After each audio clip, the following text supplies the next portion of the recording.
When I was a child, my brother would tell me a bedtime story about the man who murdered our father. About all the things we would do to that man.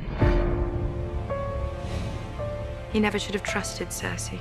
You never should have either. Death. It's got many faces. I look forward to seeing this one. How long do we have?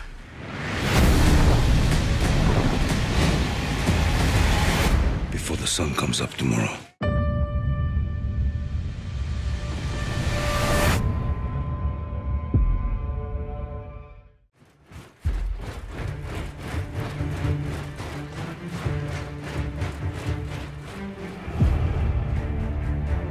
The kind of pomp and majesty of Dany's arrival, it just felt like the natural place to start the season. The arrival was a way to capture what was at stake for Dany and for Jon. Looking back to the very beginning and how young Maisie was back then and wearing the Stark soldier's helmet falling over her head, and she just looks like this little kid. And now she's a grown woman and she's there watching again, but this time she steps aside to let a little kid come in to watch because she remembers how thrilling it was. It's a whole new procession, and so instead of Robert arriving with Queen Cersei and Jaime Lannister and the Hound, it's Daenerys coming with Jon Snow. I don't think the North is the most welcoming place to outsiders. Dany's smart, she senses that distrust, and she's gonna make the best of a bad situation, but that doesn't mean that she likes it or she's happy. When you're doing something good for people and you get met with what Sansa gives her, and they meet in the courtyard, it's understandable that she would be upset. We've been with these characters on a pretty regular basis all the time for the past however many years. The fact that they're coming back together again for the first time means more to them than it may mean to us. The Lady of Winterfell has a nice ring to it. So does Hand of the Queen. Depending on the Queen, I suppose.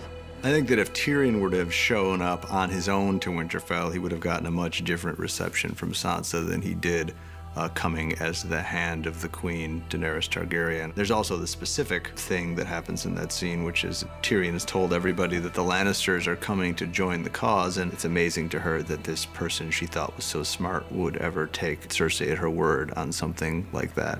I used to think you were the cleverest man alive. How did you survive a knife through the heart?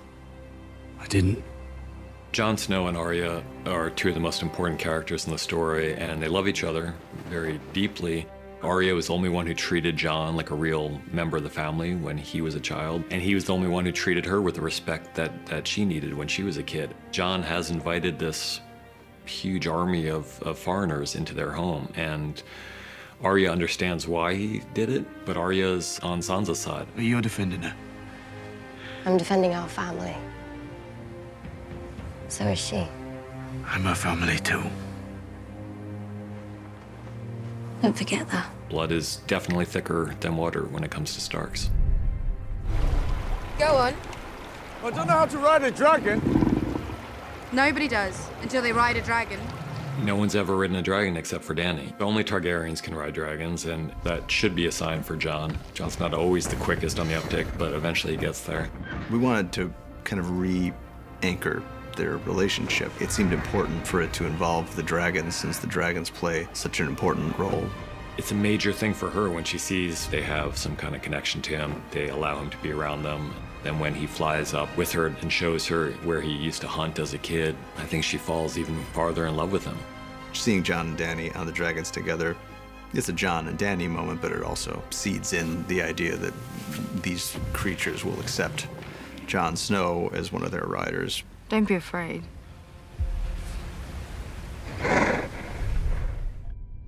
One of the challenges, but also one of the exciting things about this episode, this whole season, is bringing together characters who have never met. Sam has long been one of the more important characters in this story, but he's never seen Queen Daenerys, and yet they're connected by various threads. The obvious one, which we know from the beginning of the scene, is Jorah. Sam saved him, and so Jorah owes Sam this great debt.